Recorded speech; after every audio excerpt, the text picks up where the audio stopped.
Guys, welcome back to the channel. ಮೊದಲನೇದಾಗಿ ನಮ್ಮ Vince McMahon ಅವರ ಬಗ್ಗೆ ಮಾತಾಡೋದಾದ್ರೆ, ರೀಸೆಂಟ್ ಆಗಿ TMZ ಅವರು ವಿನ್ಸ್ ಮಿಕ್ಮೆನ್ ಅವರ ಜೊತೆ ಒಂದು ಇಂಟರ್ವ್ಯೂನ ಮಾಡ್ತಾರೆ ಹಾಲ್ಕ್ ಹೋಗನ್ ಅವರ ವಿಚಾರವಾಗಿ. ರೀಸೆಂಟ್ ಆಗಿ ಅವರು ಒಂದು ಡಾಕ್ಯುಮೆಂಟರಿ ರೀತಿ ಮಾಡ್ಕೊಂಡಿದ್ದಾರೆ. ಹಾಲ್ಕ್ ಹೋಗನ್ ಅವರ ಡೆತ್ ಸುತ್ತಮುತ್ತ ಏನೇನು ನಡೀತೋ ಅದ್ರ ಬಗ್ಗೆ ಎಲ್ಲ ಮಾತಾಡಿದ್ದಾರೆ. ಹಾಲ್ಕ್ ಹೋಗನ್ ಅವರ ಡೆತ್ ಅವರಿಗೆ ಗೊತ್ತಾದಾಗ ಅವರೇ ಮೊದಲು ಅದನ್ನ ಎಲ್ಲರಿಗೂ ಕೂಡ ತಿಳಿಸಿದ್ದು, ನ್ಯೂಸ್ ಅಲ್ಲಿ ಪಬ್ಲಿಕ್ ಮಾಡಿದ್ದೆ ಅವರು. ಸೊ ಅದ್ರ ಬಗ್ಗೆ ಎಲ್ಲ ಮಾತಾಡ್ತಾ ವಿನ್ಸ್ ಮಿಕ್ಮೆನ್ ಅವ್ರನ್ನು ಕೂಡ ಇಂಟರ್ವ್ಯೂ ಮಾಡ್ತಾರೆ. ಅಂಡ್ ಇದರಲ್ಲಿ ನಮ್ಮ ವಿನ್ಸ್ ಮಿಕ್ಮೆನ್ ಅವರು ತುಂಬಾ ವಿಚಾರಗಳ ಬಗ್ಗೆ ಮಾತಾಡಿದ್ದಾರೆ. ಮೊದಲನೇದಾಗಿ ಹಾಲ್ಕ್ ಹೋಗನ್ ಅವರು ತೀರೋಗಿದ್ದು ನನಗಂತೂ ತುಂಬಾನೇ ಶಾಕ್ ಅನಿಸ್ತು. ಯಾಕಂದ್ರೆ ಅವನು ನನ್ನ ಫ್ಯಾಮಿಲಿ ಮೆಂಬರ್ ರೀತಿ ಇದ್ದ. ಅಂಡ್ ಅದಕ್ಕೋಸ್ಕರ ನನಗೆ ತುಂಬಾನೇ ಒಂದು ರೀತಿ ಹಾರ್ಟ್ ಬ್ರೇಕಿಂಗ್ ಮೂಮೆಂಟ್ ಅದಾಗಿತ್ತು ಅಂತ ಹೇಳ್ತಾರೆ. ಅಂಡ್ ಅದಾದ್ಮೇಲೆ ಕೇಳಲಾಗುತ್ತೆ, WWE ಅಲ್ಲಿ ಹಾಲ್ಕ್ ಹೋಗನ್ ಅವರಿಗೆ 10 ಬೆಲ್ ಸೆಲ್ಯೂಟ್ ನ ಕೊಡ್ತಾರೆ. ಸೊ ನೀವು ಅದಕ್ಕೆ ಹೋಗಿಲ್ಲ, ಅದಕ್ಕೆ ನಿಮ್ಮ ರಿಯಾಕ್ಷನ್ ಹೇಗಿತ್ತು ಅಂತ ಕೇಳಿದಾಗ, ನಿಜವಾಗ್ಲೂ ಆ ಒಂದು 10 ಬೆಲ್ ಸೆಲ್ಯೂಟ್ ಗೆ ನಾನು ಹೋಗಿಲ್ವಲ್ಲ ಅಂತ ನನಗೆ ತುಂಬಾನೇ ಬೇಸರ ಇದೆ ಅಂತ ನಮ್ಮ ವಿನ್ಸ್ ಮಿಕ್ಮೆನ್ ಅವರು ತಿಳಿಸಿದ್ದಾರೆ. ಸೊ WWE ಅವರೇ ಇಲ್ಲಿ ವಿನ್ಸ್ ಮಿಕ್ಮೆನ್ ಅವ್ರನ್ನ ಕರ್ದಿಲ್ಲ ಅಂತ ಅನ್ಕೋತೀನಿ. ಕರ್ದಿದ್ರೆ ನಮ್ಮ ವಿನ್ಸ್ ಮಿಕ್ಮೆನ್ ಅವರು ಕೂಡ ಆ ಒಂದು 10 ಬೆಲ್ ಸೆಲ್ಯೂಟ್ ಅಲ್ಲಿ ನಮಗೆ ನೋಡೋದಕ್ಕೆ ಸಿಗೋದು. ಇದಾದ್ಮೇಲೆ ಅವರ ಬಳಿ ಪ್ರಶ್ನೆ ಕೇಳಲಾಗುತ್ತೆ, ಹಾಲ್ಕ್ ಹೋಗನ್ ಅವರು ರೇಸಿಸ್ಟ್ ಅಂತ ನಿಮ್ಗೂ ಕೂಡ ಗೊತ್ತಿತ್ತು, ಇದು ತುಂಬಾನೇ ಕಾಂಟ್ರವರ್ಸಿ ಆಗಿತ್ತು, ಆದ್ರೂ ಕೂಡ ನೀವು ಅವ್ರನ್ನ ಮತ್ತೊಮ್ಮೆ WWE ಗೆ ಕರ್ಕೊಂಡು ಬಂದ್ರಿ, ಇದ್ರ ಬಗ್ಗೆ ಏನ್ ಮಾತಾಡ್ತೀರಾ ಅಂತ ಕೇಳಿದಾಗ, ನಿಜವಾಗ್ಲೂ ಹಾಲ್ಕ್ ಹೋಗನ್ ಒಬ್ಬ ಮೆಗಾ ಸ್ಟಾರ್. ಅವನು ಮುಂಚೆ WWE ಗೆ ಕರ್ಕೊಂಡು ಬಂದಿದ್ದು ನಾನು, ಅಂಡ್ ಅವನನ್ನ ಸ್ಟಾರ್ ಮಾಡಿದ್ದು ನಾನು. ಆಗ ಅವನಿಗೂ ಹಾಗೆ ನನಗೂ ತುಂಬಾನೇ ಫ್ರೆಂಡ್ಶಿಪ್ ಇತ್ತು. ಅಂಡ್ ಆ ಒಂದು ಟೈಮಲ್ಲಿ ಅವನು ರೇಸಿಸ್ಟ್ ಕಮೆಂಟ್ ಗಳನ್ನ ಮಾಡ್ದ. ಅಂಡ್ ಅದರಿಂದನೇ ನಾವು ಅವನನ್ನ WWE ಕಂಪನಿಯಿಂದ ತೆಗೆದಾಕಿದ್ವಿ. ಇವನ್ ಹಾಲ್ ಆಫ್ ಫೇಮ್ ಇಂದನೂ ಕೂಡ ಅವನನ್ನ ರಿಮೂವ್ ಮಾಡಿದ್ವಿ. ಅಂಡ್ ಅವನು ಏನು ಆ ಒಂದು ರೇಸಿಸ್ಟ್ ಕಮೆಂಟ್ ನ ಮಾಡಿದ್ದ, ಅದಕ್ಕೆ ಅವನು ಶಿಕ್ಷಣ ಖಂಡಿತವಾಗ್ಲೂ ಅನುಭವಿಸ್ತಾನೆ, ಅಫ್ಕೋರ್ಸ್ ಅನುಭವಿಸ್ತಾ ಕೂಡ. ಬಟ್ ಅದಾದ್ಮೇಲೆ ಅವನ ಜೊತೆ ಇದ್ದಾಗ ನಮಗೆ ಗೊತ್ತಾಯ್ತು ಅವನು ನಿಜವಾಗ್ಲೂ ಕೂಡ ರೇಸಿಸ್ಟ್ ಅಲ್ಲ ಅಂತ. ಅವನದ್ರ ಬಗ್ಗೆ ಮಾತಾಡಿರ್ಬಹುದು, ಬಟ್ ಅವನು ನಿಜವಾಗ್ಲೂ ಆ ರೀತಿ ವ್ಯಕ್ತಿ ಅಲ್ಲ. ಅದಕ್ಕೋಸ್ಕರ ನಾನು ಅವನ್ನ WWE ಕಂಪನಿಗೆ ಕರ್ಕೊಂಡು ಬಂದೆ. ಅಂಡ್ ಎಂಡಿಂಗ್ ಮೂಮೆಂಟ್ ಅಲ್ಲಿ ಎಲ್ಲರಿಗೂ ಕೂಡ ಗೊತ್ತಾಯ್ತು ಈ ವ್ಯಕ್ತಿ ನಿಜವಾಗ್ಲೂ ಕೂಡ ರೇಸಿಸ್ಟ್ ಅಲ್ಲ, ಆದ್ರೂ ಕೂಡ ಇವನು ಸುಮ್ಮನೆ ರೇಸಿಸ್ಟ್ ಕಮೆಂಟ್ ನ ಮಾಡಿದಾನೆ ಅಂತ. ಅಂಡ್ ಈಗ ಅವನು ಶಿಕ್ಷಣ ಕೂಡ ಅನುಭವಿಸಾಗಿದೆ ಅಂತ ನಮ್ಮ ವಿನ್ಸ್ ಮಿಕ್ಮೆನ್ ಅವರು ಕಮೆಂಟ್ ಮಾಡಿದ್ದಾರೆ. ನಿಜವಾಗ್ಲೂ ಅಷ್ಟೊಂದು ಏಜ್ ಆಗಿದ್ರು ಕೂಡ ನಮ್ಮ ವಿನ್ಸ್ ಮಿಕ್ಮೆನ್ ಅವರು ಯಾವ ರೀತಿ ಕಾಣಿಸ್ತಾ ಇದ್ದಾರೆ ನೀವು ಇಲ್ಲಿ ಸ್ವಲ್ಪ ಗಮನಿಸ್ತಾ ಇರಬಹುದು. ಅಫ್ಕೋರ್ಸ್ ಆ ಒಂದು ಏಜ್ನೆಸ್ ಇನ್ನೂ ಕೂಡ ಕಾಣಿಸ್ತಾ ಇದೆ, ಅವರ ಫೇಸ್ ಸುಕ್ಕಾಗಿರೋದನ್ನು ಕೂಡ ನೀವು ಇಲ್ಲಿ ಗಮನಿಸ್ತಾ ಇರಬಹುದು. ಆದ್ರೂ ಕೂಡ ನಮ್ಮ ವಿನ್ಸ್ ಮಿಕ್ಮೆನ್ ಅವರು ಇನ್ನೂ WWE ನ ನಡೆಸ್ತಾ ಇದ್ರೆ ಇನ್ನೂ ಕೂಡ ಅವರ ಅಪಿರಿಯನ್ಸ್ ನಮಗೆ ನೋಡೋದಕ್ಕೆ ಸಿಗ್ತಾ ಇರೋದು. ನೆಕ್ಸ್ಟ್ ಅಪ್ಡೇಟ್ ಕಡೆ ಬರೋದಾದ್ರೆ ಇದಿರ್ತಕ್ಕಂಥದ್ದು ನಮ್ಮ ಬೇಲಿ ಅವರ ಬಗ್ಗೆ. ಗಾಯ್ಸ್, ಪ್ರಾಬಬ್ಲಿ ಆದಷ್ಟು ಬೇಗ ನಮಗೆ ಬೇಲಿ ಅವರ ಹೀಲ್ ಟರ್ನ್ ನೋಡೋದಕ್ಕೆ ಸಿಗಬಹುದು. ರೀಸೆಂಟ್ ಆಗಿ ಒಂದು ವಿಡಿಯೋದಲ್ಲಿ ನಾನು ನಿಮಗೆ ತಿಳಿಸಿದ್ದೆ, ಬೇಲಿ ಅವರ ಬಳಿ ಇನ್ನ ಯಾವುದೇ ರೀತಿಯ ಪ್ಲಾನ್ಸ್ ಇಲ್ಲ. ಅಂಡ್ ಅದಕ್ಕೋಸ್ಕರ WWE ಅವರು ಬೇಲಿ ಅವ್ರನ್ನ ಮತ್ತೊಮ್ಮೆ ಹೀಲ್ ಟರ್ನ್ ಮಾಡಿಸಬಹುದು ಅಂತ. ಅಂಡ್ ನಿನ್ನೆ ಮಂಡೇ ನೈಟ್ ರಲ್ಲಿ ಅದರ ಒಂದು ಟೀಸ್ ಕೂಡ ನಮಗೆ ನೋಡೋದಕ್ಕೆ ಸಿಗುತ್ತೆ. ನಿನ್ನೆ ಬೇಲಿ ಅವರ ಒಂದು ವಿಡಿಯೋ ಪ್ಯಾಕೇಜ್ ನ WWE ಅವರು ತೋರಿಸ್ತಾರೆ. ಅಂಡ್ ಅದರಲ್ಲಿ ನಮ್ಮ ಬೇಲಿ ಅವರು ಮಾತಾಡ್ತಾರೆ, ನಿಜವಾಗ್ಲೂ ನಾನು ಈ ಒಂದು ಕಂಪನಿಯಲ್ಲಿ 13 ವರ್ಷದಿಂದ ಇದ್ದೀನಿ. ಅಂಡ್ 13 ವರ್ಷದಿಂದ ಇವಾಗ ಆಗ್ತಾ ಇರತಕ್ಕಂತಹ ಫೀಲಿಂಗು ನನ್ನ ಕರಿಯರ್ ಅಲ್ಲಿ ಯಾವಾಗ್ಲೂ ಕೂಡ ಆಗಿರ್ಲಿಲ್ಲ. ನಾನಿಲ್ಲಿ ಸುಮ್ಮನೆ ಕುತ್ಕೊಂಡಿದ್ದೀನಿ, ಯಾವುದೇ ರೀತಿಯ ಮ್ಯಾಚಸ್ ನ ಗೆದ್ದಿಲ್ಲ. ಅಂಡ್ ಯಾವುದೇ ರೀತಿಯ ಚಾಂಪಿಯನ್ಶಿಪ್ ನನ್ನ ಕೈಯಲ್ಲಿ ಇಲ್ಲ. ಅಂಡ್ ಮುಂದೆ ಏನು ಅಂತಾನೆ ನನಗೆ ಅರ್ಥ ಆಗ್ತಾ ಇಲ್ಲ ಅಂತ ಹೇಳಿ ಆ ಒಂದು ವಿಡಿಯೋ ಕ್ಲಿಪ್ ಎಂಡ್ ಆಗ್ಬೇಕಾದ್ರೆ ನಮ್ಮ ಬೇಲಿ ಅವರ ಡೆವಿಲ್ ಲಾಫ್ ನಮಗೆ ಕೇಳಿಸುತ್ತೆ. ಸೊ ಇದರಿಂದಾನೇ ಗೊತ್ತಾಗ್ತಾ ಇದೆ ಬೇಲಿ ಅವರ ಹೊಸ ಕ್ಯಾರೆಕ್ಟರ್ ಇಲ್ಲಿ ಜನ್ಮ ಆಗಿದೆ ಅಂತ. ಕಾದ್ ನೋಡ್ಬೇಕು ಇನ್ ಮುಂದೆ ಬೇಲಿ ಅವರ ಸ್ಟೋರಿಲೇನು ಯಾವ ರೀತಿ ಇರುತ್ತೆ ಅಂತ ನೋಡೋದಕ್ಕೆ. ಬೇಲಿ ಅವರ ಹೀಲ್ ಟರ್ನ್ ಬಗ್ಗೆ ಮಾತಾಡ್ತಿದೀವಿ ಅಂದ್ರೆ ಆಸ್ಕಾ ಅವರ ಹೀಲ್ ಟರ್ನ್ ಬಗ್ಗೆ ಕೂಡ ಮಾತಾಡೋಣ. ಅಪ್ಡೇಟ್ ಗಳು ಬರ್ತಿರೋ ಪ್ರಕಾರ ಆಸ್ಕಾ ಅವರ ಹೀಲ್ ಟರ್ನ್ ಕೂಡ ನಮಗೆ ಆದಷ್ಟು ಬೇಗ ನೋಡೋದಕ್ಕೆ ಸಿಗುತ್ತಂತೆ.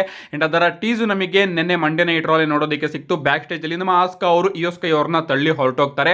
ಸೊ WWE ಅವರು ನಿಧಾನಕ್ಕೆ ಆಸ್ಕಾ ಅವರ ಹೀಲ್ ಟರ್ನ್ ಕೂಡ ಬಿಲ್ಡ್ ಮಾಡ್ತಾ ಇದೆ. ಆಸ್ಕಾ ಅವರ ಬಗ್ಗೆ ಮಾತಾಡ್ತಿದೀವಿ ಅಂದ್ರೆ ನಯೋಮಿ ಅವರ ಬಗ್ಗೆನೂ ಕೂಡ ಮಾತಾಡೋಣ. ನಯೋಮಿ ಹಾಗೆ ಇಯೋಸ್ಕೈ ಅವರ ಮ್ಯಾಚ್ ವರ್ಲ್ಡ್ ಹೆವಿವೇಟ್ ಚಾಂಪಿಯನ್ಶಿಪ್ ಗೆ ಸೆಟ್ ಆಗಿತ್ತು.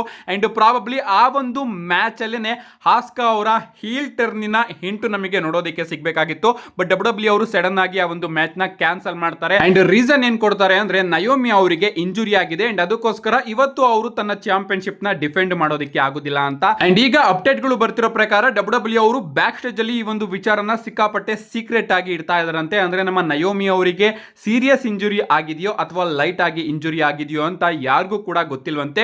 ಇವನ್ ಮಂಡೇ ನೈಟ್ ಬ್ಯಾಕ್ ಸ್ಟೇಜ್ ಅಲ್ಲೂ ಕೂಡ ನಮ್ಮ ಆಸ್ಕಾ ಅವರು ಪ್ರೆಸೆಂಟ್ ಆಗಿದ್ರಂತೆ. ಆದ್ರೂ ಕೂಡ ಅವರ ಇಂಜುರಿ ಕಂಡೀಷನ್ ಹೇಗಿದೆ ಅಂತ ಯಾರಿಗೂ ಕೂಡ ಗೊತ್ತಿಲ್ವಂತೆ. ಸೊ ಗೊತ್ತಿಲ್ಲ ಗಾಯ್ಸ್, ಅವರ ಇಂಜುರಿ ಸೀರಿಯಸ್ ಆದ್ರೂ ಕೂಡ ಆಗಿರಬಹುದು ಅಥವಾ ಲೈಟ್ ಇಂಜುರಿನಾದ್ರೂ ಆಗಿರಬಹುದು. ಒಟ್ಟಿನಲ್ಲಿ WWE ಅವರು ಈ ಒಂದು ವಿಚಾರನ ತುಂಬಾನೇ ಸೀಕ್ರೆಟ್ ಆಗಿ ಇಡ್ತಾ ಇದ್ದಾರೆ. ಸೀರಿಯಸ್ ಇಂಜುರಿ ಆಗದೆ ಇರಲಿ ಅಂತ ಕೇಳ್ಕೋಣ. ಯಾಕಂದ್ರೆ ಈಗ ನಮ್ಮ ನಯೋಮಿ ಅವರ ಕ್ಯಾರೆಕ್ಟರ್ ತುಂಬಾನೇ ಅದ್ಭುತವಾಗಿ ಸಾಕ್ತಾ ಇದೆ. ಅಂಡ್ ಈ ಒಂದು ಟೈಮ್ ಅಲ್ಲಿ ಇಂಜುರಿ ಆಗೋದು ನಿಜವಾಗ್ಲೂ ಅವರ ಕರಿಯರ್ಗೆನೆ ಒಂದು ಡಾರ್ಕ್ ಸ್ಪಾಟ್ ಆಗ್ಬಿಡುತ್ತೆ. ಅಂಡ್ ಇಂಜುರಿ ಬಗ್ಗೆ ಮಾತಾಡ್ತಿದೀವಿ ಅಂದ್ರೆ ಸ್ವಲ್ಪ ನಮ್ಮ ಡೊಮಿನಿಕ್ ಮಿಸ್ಟೀರಿಯೋ ಅವರ ಇಂಜುರಿ ಬಗ್ಗೆನೂ ಕೂಡ ಮಾತಾಡೋಣ. ನಿಮಗೆ ಗೊತ್ತಿರಬಹುದು WWE ಅವರು ಒರಿಜಿನಲ್ ಆಗಿ ಎಜಿಸ್ಟೈಲ್ ಆಗಿ ಡೊಮಿನಿಕ್ ಮಿಸ್ಟೀರಿಯೋ ಅವರ ಮ್ಯಾಚ್ ನ ಮನಿ ಇನ್ ದ ಬ್ಯಾಂಕಿಗೋ ಅಥವಾ ಯಾವ್ದಾದ್ರು ಒಂದು ಪ್ರೀಮಿಯಂ ಲೈವ್ ಇವೆಂಟ್ಗೋ ಪ್ಲಾನ್ ಮಾಡಿದ್ರು. ಬಟ್ ಡೊಮಿನಿಕ್ ಮಿಸ್ಟೀರಿಯೋ ಅವರಿಗೆ ಇಂಜುರಿ ಆಗಿದೆ ಅಂತ ರೀಸನ್ ನ ಕೊಟ್ಟು ಆ ಒಂದು ಮ್ಯಾಚ್ ನ ಸಮ್ಮರ್ ಸ್ಲಾಮ್ ತನಕ ಡಬ್ಲ್ಯೂ ಅವರು ಡ್ರ್ಯಾಗ್ ಮಾಡ್ತಾರೆ.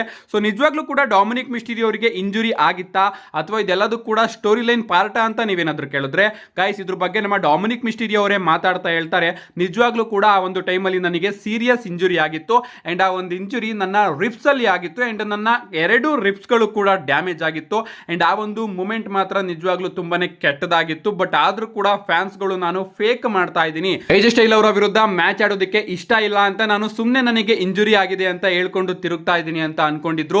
ಬಟ್ ಈಗ ನಾನು ಕ್ಲಿಯರ್ ಆಗಿ ಹೇಳ್ತಾ ಇದ್ದೀನಿ, ನನಗೆ ನಿಜವಾಗ್ಲೂ ಕೂಡ ಇಂಜುರಿ ಆಗಿತ್ತು ಅಂಡ್ ಈಗ ನಾನು ರಿಕವರಿ ಆಗಿದ್ದೀನಿ ಅಂತ ನಮ್ಮ ಡೊಮಿನಿಕ್ ಮಿಸ್ಟೀರಿಯೋ ಅವರೇ ಒಂದು ಸ್ಟೇಟ್ಮೆಂಟ್ ನ ಕೊಟ್ಟಿದ್ದಾರೆ. ನೆಕ್ಸ್ಟ್ ಅಪ್ಡೇಟ್ ಕಡೆ ಬರೋದಾದ್ರೆ ಇದಿರ್ತಕ್ಕಂಥದ್ದು ಡ್ರ್ಯಾಗನೋವಾ ಅವರ ಬಗ್ಗೆ. ನಿಮಗೆ ಗೊತ್ತಿರಬಹುದು ಡ್ರ್ಯಾಗನೋವಾ ಅವರ ರಿಟರ್ನ್ ನಮಗೆ ಆದಷ್ಟು ಬೇಗ ನೋಡೋದಕ್ಕೆ ಸಿಗುತ್ತೆ ಅಂತ ಅಪ್ಡೇಟ್ ಗಳು ಬರ್ತಾ ಇದೆ ಅಂಡ್ ಈಗ ಡಬ್ಲ್ಯೂ ಅವರು ಪೊಟೆನ್ಶಿಯಲ್ ಆಗಿ ಏಜೆ ಸ್ಟೈಲ್ ಆಗಿ ಇಲಿಜಿಯಾ ಡ್ರ್ಯಾಗನೋವಾ ಅವರ ನಡುವೆ ಒಂದು ಸಿಂಗಲ್ಸ್ ಮ್ಯಾಚ್ ನ ಪ್ಲಾನ್ ಮಾಡ್ತಾ ಇದಾರಂತೆ. ಸೊ ಇಲಿಜಿಯಾ ಡ್ರ್ಯಾಗನೋವಾ ಅವರು ನಮಗೆ ಯಾವಾಗಲೇ ಡಬ್ಲ್ಯೂ ಕಂಪನಿಗೆ ರಿಟರ್ನ್ ಆಗೋದು ನೋಡೋದಕ್ಕೆ ಸಿಕ್ಕರೆ ಅವರು ಏಜೆ ಸ್ಟೈಲ್ ಅವರ ಜೊತೆ ಒಂದು ಫ್ಯೂಡ್ ಅಲ್ಲಿ ನಮಗೆ ನೋಡೋದಕ್ಕೆ ಸಿಗ್ತಾರಂತೆ. ಇಂಟ್ರೆಸ್ಟಿಂಗ್ ಮ್ಯಾಚ್ ಆಗಬಹುದು ಇದು. ಈ ಒಂದು ಸ್ಟೋರಿ ಲೈನ್ ನ ಡಬ್ಲ್ಯೂ ಅವರು ಚೆನ್ನಾಗಿ ಬುಕ್ ಮಾಡಿದ್ರೆ ಏಜೆ ಸ್ಟೈಲ್ ಅವರು ಕೂಡ ಅದ್ಭುತವಾದ ಪರ್ಫಾರ್ಮರ್ ಅಂಡ್ ಆ ಕಡೆ ನಮ್ಮ ಡ್ರ್ಯಾಗನೋವಾ ಅವರು ಕೂಡ ಅದ್ಭುತವಾದ ಪರ್ಫಾರ್ಮರ್. ಇವರ ನಡುವೆ ಡಬ್ಲ್ಯೂ ಅವರು ಒಂದು ಫ್ಯೂಡ್ ನ ಪ್ಲಾನ್ ಮಾಡಿದ್ರೆ ಆ ಏಜೆ ಸ್ಟೈಲ್ ಅವರು ತನ್ನ ರಿಟೈರ್ಮೆಂಟ್ ಆಗೋ ಟೈಮ್ಗಳಲ್ಲಿ ಅದ್ಭುತವಾದ ಮ್ಯಾಚಸ್ ಗಳನ್ನು ಕೂಡ ಡೆಲಿವರ್ ಮಾಡೋದು ನಮಗೆ ನೋಡೋದಕ್ಕೆ ಸಿಗುತ್ತೆ. ನೆಕ್ಸ್ಟ್ ಅಪ್ಡೇಟ್ ಕಡೆ ಬರೋದಾದ್ರೆ ಇದಿರ್ತಕ್ಕಂಥದ್ದು ನಮ್ಮ ಜಾನ್ ಸಿನಾ ಅವರ ಬಗ್ಗೆ. ರೀಸೆಂಟ್ ಆಗಿ ನಮ್ಮ ಜಾನ್ ಸಿನಾ ಅವರು ಒಂದು ಪಾಡ್ಕಾಸ್ಟ್ ಅಲ್ಲಿ ನಮಗೆ ನೋಡೋದಕ್ಕೆ ಸಿಗ್ತಾರೆ ಅಂಡ್ ಅಲ್ಲಿ ಅವರು ತನ್ನ ರೆಸ್ಲಿಂಗ್ ಸೋಲ್ಮೇಟ್ ಗಳ ನೇಮ್ ನ ತಿಳಿಸಿದ್ದಾರೆ. ಅಂದ್ರೆ ಜಾನ್ ಸಿನಾ ಅವರಿಗೆ ಡಬ್ಲ್ಯೂ ಕಂಪನಿಯಲ್ಲಿ ಇಷ್ಟು ಸೂಪರ್ ಸ್ಟಾರ್ಸ್ ಗಳ ಜೊತೆ ಮ್ಯಾಚ್ ಆಡೋದ್ರಲ್ಲಿ ತುಂಬಾ ಮಜಾ ಬರುತ್ತಂತೆ. ಅಂದ್ರೆ ಅವರಿಗೆ ಇಷ್ಟು ಸೂಪರ್ ಸ್ಟಾರ್ಸ್ ಗಳ ಜೊತೆ ಮ್ಯಾಚ್ ಆಡೋದು ತುಂಬಾನೇ ಇಷ್ಟ ಅಂತೆ. ಮೊದಲನೇದಾಗಿ ಅವರು ರ್ಯಾಂಡಿ ಆರ್ಟನ್ ಅವರ ನೇಮ್ ನ ತಗೋತಾರೆ, ಎರಡನೇದಾಗಿ ಎಡ್ಜ್, ಮೂರನೇದಾಗಿ ಸಿಎಂ ಪಂಕ್, ನಾಲ್ಕನೇದಾಗಿ ಸೆತ್ ರೋಲೆನ್ಸ್, ಐದನೇದಾಗಿ ಏಜೆ ಸ್ಟೈಲ್ ಆಗಿ, ಆರನೇದಾಗಿ ಕೋಡಿ ರೋಡ್ಸ್. ಇಷ್ಟು ಸೂಪರ್ ಸ್ಟಾರ್ಸ್ ಗಳ ನೇಮ್ ನ ತಗೊಂಡಿದ್ದಾರೆ. ಐ ಥಿಂಕ್ ಸೆತ್ ರೋಲೆನ್ಸ್ ಆಗಿ ಜಾನ್ ಸಿನಾ ಅವರ ನಡುವೆ ಅಷ್ಟೊಂದೇನು ಮ್ಯಾಚ್ ಆಗಿಲ್ಲ, ಆದ್ರೂ ಕೂಡ ಇಲ್ಲಿ ನಮ್ಮ ಜಾನ್ ಸಿನಾ ಅವರು ಸೆತ್ ರೋಲೆನ್ಸ್ ಅವರ ನೇಮ್ ನ ತಗೊಂಡಿದ್ದಾರೆ ಅಂಡ್ ಇಲ್ಲಿ ರೋಮನ್ ರೈನ್ಸ್ ಆಗಿ ಬ್ರಾಕ್ ಲೆಸ್ನರ್ ಅವರ ನೇಮ್ ನ ಕೂಡ ನಮ್ಮ ಜಾನ್ ಸಿನಾ ಅವರು ತಗೊಂಡಿಲ್ಲ. ಜಾನ್ ಸಿನಾ ಅವರಿಗೆ Randy Orton, Edge, CM Punk, Seth Rollins, AJ Styles ಆಗಿ ಕೋಡಿ ರೋಡ್ಸ್ ಅವರ ಜೊತೆ ಮ್ಯಾಚ್ ಅಲ್ಲಿ ರೆಸಲ್ ಮಾಡೋದು ತುಂಬಾನೇ ಇಷ್ಟ ಅಂತೆ. ನಿಮ್ಗೆ ಅನ್ಸುತ್ತೆ ಗೈಸ್ ಜಾನ್ ಸಿನಾ ಅವರ ಈ ಒಂದು ಲಿಸ್ಟ್ ಬಗ್ಗೆ ನಿಮ್ಮ ಅನಿಸಿಕೆನ ಕಮೆಂಟ್ ಮಾಡಿ. ನಮ್ಮ ನೆಕ್ಸ್ಟ್ ಅಂಡ್ ಫೈನಲ್ ಅಪ್ಡೇಟ್ ಕಡೆ ಬರೋದಾದ್ರೆ ಇದಿರ್ತಕ್ಕಂಥದ್ದು ಡಬ್ಲ್ಯೂ ಒಂದು ಮಾಸ್ಟರ್ ಪ್ಲಾನ್ ಬಗ್ಗೆ. ನಿಮ್ಗೆ ಗೊತ್ತಿರಬಹುದು ಡಬ್ಲ್ಯೂ ಹಾಗೆ ಎಡಬ್ಲ್ಯೂ ಕಂಪನಿ ನಡುವೆ ರೈವಲ್ರಿ ಆಗಿಂದನೂ ಕೂಡ ಇಲ್ಲಿವರೆಗೂ ನಡೀತಾನೆ ಹೋಗ್ತಾ ಇದೆ ಅಂಡ್ ಆಗಾಗ ಇವರ ನಡುವೆ ಕಾಂಪಿಟೇಷನ್ ಹೆಡ್ ಟು ಹೆಡ್ ಹೋಗ್ತಾ ಇರುತ್ತೆ ಅಂಡ್ ಗೈಸ್ ಆದಷ್ಟು ಬೇಗ ಇನ್ನ ಒಂದು ದೊಡ್ಡ ಕಾಂಪಿಟೇಷನ್ ನಮಗೆ ನೋಡೋದಕ್ಕೆ ಸಿಗ್ತಾ ಇದೆ. ರೀಸೆಂಟ್ ಒಂದು ವಿಡಿಯೋದಲ್ಲಿ ನಾನು ನಿಮಗೆ ತಿಳಿಸಿದ್ದೆ, ಸೆಪ್ಟೆಂಬರ್ 20ನೇ ತಾರೀಕಿಗೆ ಡಬ್ಲ್ಯೂ ಅವರು ಒಂದು ಪ್ರೀಮಿಯಂ ಲೈವ್ ಇವೆಂಟ್ ನ ಪ್ಲಾನ್ ಮಾಡ್ತಾ ಇದ್ದಾರೆ. ಆ ಒಂದು premium live event bad blood. W ಅವರು ಸೆಪ್ಟೆಂಬರ್ 20ನೇ ತಾರೀಕು bad blood premium live event ನ ಮಾಡಬೇಕು ಅಂತ ಪ್ಲಾನ್ ಮಾಡ್ತಾ ಇದ್ದಾರೆ ಅಂತ ರೀಸೆಂಟ್ ಆಗಿ ಅಪ್ಡೇಟ್ ಬಂದಿತ್ತು ಅಂಡ್ ಈಗ ಗೈಸ್ ನಮಗೆ ಗೊತ್ತಾಗ್ತಾ ಇರುವಂತಹ ವಿಚಾರ ಏನಪ್ಪಾ ಅಂದ್ರೆ ಅದೇ ಸೆಪ್ಟೆಂಬರ್ 20ನೇ ತಾರೀಕು ಎಡಬ್ಲ್ಯೂ ಕಂಪನಿಯ all out premium live event ಕೂಡ ನೋಡೋದಕ್ಕೆ ಸಿಗ್ತಾ ಇದೆ. ಸೊ ಡಬ್ಲ್ಯೂ ಅವರು ಇಲ್ಲಿ ಬ್ಯಾಡ್ ಬ್ಲಡ್ ಹಾಗೆ ಆಲ್ ಔಟ್ ನಡುವೆ ಕಾಂಪಿಟೇಷನ್ ನ ಮಾಡಬೇಕು ಅಂತ ಬೇಕು ಅಂತಾನೆ ಆ ಒಂದು ಡೇಟ್ಗೆ ಬ್ಯಾಡ್ ಬ್ಲಡ್ ನ ತಗೊಂಡು ಬರ್ತಾ ಇದ್ದಾರೆ. ಅಷ್ಟೇ ಅಲ್ಲ, ಆ ಒಂದು ಬ್ಯಾಡ್ ಬ್ಲಡ್ ನ ಮೈನ್ ಹೈಲೈಟ್ ಏನಪ್ಪಾ ಅಂದ್ರೆ ಅಲ್ಲೇ ನಮಗೆ ಜಾನ್ ಸಿನಾಗೆ ಬ್ರಾಕ್ ಲೆಸ್ನರ್ ಅವರ ಮೆಗಾ ಮ್ಯಾಚ್ ಕೂಡ ನೋಡೋದಕ್ಕೆ ಸಿಗುತ್ತೆ. ಸೊ ಡಬ್ಲ್ಯೂ ಅವರು ಬೇಕು ಅಂತಾನೆ ಆಲ್ ಔಟ್ ನಡೆಯೋ ಟೈಮಿಗೆ ಬ್ಯಾಡ್ ಬ್ಲಡ್ ನ ತಗೊಂಡು ಬಂದು ಆಲ್ ಔಟ್ ನ ಸೋಲಿಸಬೇಕು ಅಂತ, ಅಂದ್ರೆ ಎಡಬ್ಲ್ಯೂ ಕಂಪನಿನ ಕಂಪ್ಲೀಟ್ ಆಗಿ ನಾವು ಬೀಟ್ ಮಾಡಬೇಕು ಅಂತ ಬ್ರಾಕ್ ಲೆಸ್ನರ್ ಆಗಿ ಜಾನ್ ಸಿನಾ ಅವರ ಮ್ಯಾಚ್ ನ ಅಲ್ಲಿ ಬುಕ್ ಮಾಡೋದಕ್ಕೆ ಪ್ಲಾನ್ ಮಾಡ್ಕೋತಾ ಇದ್ದಾರೆ. ಸೊ ಆ ಒಂದು ಮ್ಯಾಚಸ್ ಸಾಕು ಇಡೀ ಪ್ರೀಮಿಯಂ ಲೈವ್ ಇವೆಂಟ್ ನ ಬೀಟ್ ಮಾಡೇ ಬಿಡುತ್ತೆ. ಯಾಕಂದ್ರೆ ಇವರಿಬ್ಬರ ಸ್ಟಾರ್ ಪವರ್ ಎಡಬ್ಲ್ಯೂ ಕಂಪನಿಗಿಂತ ತುಂಬಾನೇ ಜಾಸ್ತಿ ಇದೆ. ಸೊ ಇದರಿಂದಾನೇ ಕ್ಲಿಯರ್ ಆಗಿ ಗೊತ್ತಾಗ್ತಾ ಇದೆ ಡಬ್ಲ್ಯೂ ಅವರು ಈ ಬಾರಿ ಮಾತ್ರ ಎಡಬ್ಲ್ಯೂ ಕಂಪನಿನ ಚಿಂದಿ ಉಡಾಯಿಸಬೇಕು ಅಂತ ಅನ್ಕೊಂಡಿದ್ದಾರೆ ಅಂತ. ಏನೇ ಆಗ್ಲಿ ಗೈಸ್, ಈ ಒಂದು ಕಾಂಪಿಟೇಷನ್ ಹತ್ರ ಬರ್ತಿದ್ದಂಗೆ ಇನ್ನೂ ಕೂಡ ಇಂಟ್ರೆಸ್ಟಿಂಗ್ ಆಗುತ್ತೆ. ನಿಮ್ಗೆ ಅನ್ಸುತ್ತೆ ಇದ್ರ ಬಗ್ಗೆ ನಿಮ್ಮ ಅನಿಸಿಕೆನ ಕಮೆಂಟ್ ಮಾಡಿ. ಐ ಥಿಂಕ್ ಅದಕ್ಕೆ ಅನ್ಕೋತೀನಿ ಕ್ಲಾಶ್ ಇನ್ ಪ್ಯಾರಿಸ್ ಅಲ್ಲಿ ನಮಗೆ ಬ್ರಾಕ್ ಲೆಸ್ನರ್ ಹಾಗೆ ಜಾನ್ ಸಿನಾ ಅವರ ನಡುವೆ ಯಾವುದೇ ರೀತಿಯ ಮ್ಯಾಚ್ ನೋಡೋದಕ್ಕೆ ಸಿಕ್ಕಿಲ್ಲ. ಯಾಕಂದ್ರೆ ಈ ಒಂದು ಮ್ಯಾಚ್ ನ ಡಬ್ಲ್ಯೂ ಅವರು ಒಂದು ಬಿಗ್ ಕಾಂಪಿಟೇಷನ್ ಗೋಸ್ಕರ ಸೇವ್ ಮಾಡ್ತಾ ಇದ್ದಾರೆ. ಇದ್ರ ಬಗ್ಗೆ ನಿಮ್ಮ ಅನಿಸಿಕೆನ ಕಮೆಂಟ್ ಮಾಡಿ ಅಂತ ಹೇಳ್ತಾ, see you guys in my next video.